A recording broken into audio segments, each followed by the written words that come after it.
अंकिता भंडारी हत्याकांड में VIP angle के चलते सियासी तूफान मचा है। वीआईपी यहां देहरादून से शुरू हुआ आंदोलन अब प्रदेश के 13 जिलों तक फैलता जा रहा है।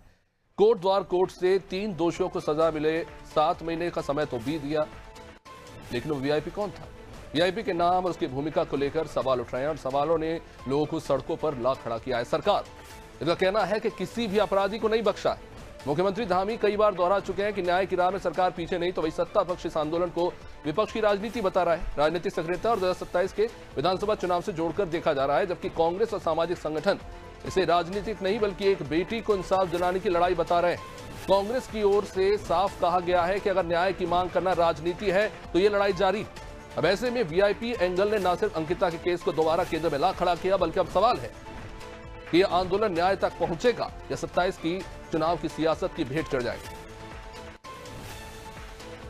सोनू, अंकिता भंडारी कांड जिसको लेकर कह सकते हैं शर्मनाक घटना, उस पर कोर्ट में सुनवाई हुई और उसके बाद सजा भी सुनाई गई, लेकिन क्या इस बात को विपक्ष नजरअंदाज कर दे कि जिस शख्स के लिए अंकिता भंडारी पर दबाव बनाया जा रहा था, क्या उस पर कार्रवाई नहीं होनी चाहिए? वो नाम कौन है, क्या वो सामने नहीं आना चाहिए? और क्या विपक्ष ने जो आरोप लगाया कि सबूत मिटाने के लिए होटल को आनन फानन में तोड़ दिया, क्या उस आरोप को भी नकार देना चाहिए? और क्यों माना जाए कि सरकार ये कहे कि विपक्ष राजनीति कर रही है? क्या सरकार की जवाबदेही नहीं बनती? बीजेपी डिफेंसिव क्यों हो रही है और इसे जानबूझकर 2027 के विधानसभा चुनाव से क्यों जोड़ा जा रहा है, जबकि इसका कोई लेना देना नहीं? देखिए अभिषेक, मामला काफी गंभीर है, सवाल कई खड़े हो रहे हैं और ऐसे में बयानबाजी भी हो रही है, क्योंकि इसमें मुकदमे भी दर्ज किए गए हैं। देहरादून के 2 ऐसे थाने हैं, गालनवाला थाना है, नेहरू कॉलोनी थाना है, जहां पर मुकदमे दर्ज किए गए हैं। क्योंकि इसमें एक तरफ जो है वो पुलिस प्रशासन की जांच चल रही है, दूसरी तरफ कई सवाल खड़े हो रहे हैं, आंदोलन भी किए जा रहे हैं और बीजेपी की तरफ से इसमें सफाई भी दी जा रही है। तो ऐसे में सीबीआई की जांच की मांग की जा रही है। सीबीआई की जांच होगी तो जो वास्तविक तस्वीर है वो सामने आ जाएगी। ये बात बिल्कुल सही है कि आने वाले समय में इस उत्तराखंड में साल 2027 में विधानसभा के चुनाव होने हैं और इन चुनावों से जोड़ करके भी इसको देखा जा रहा है।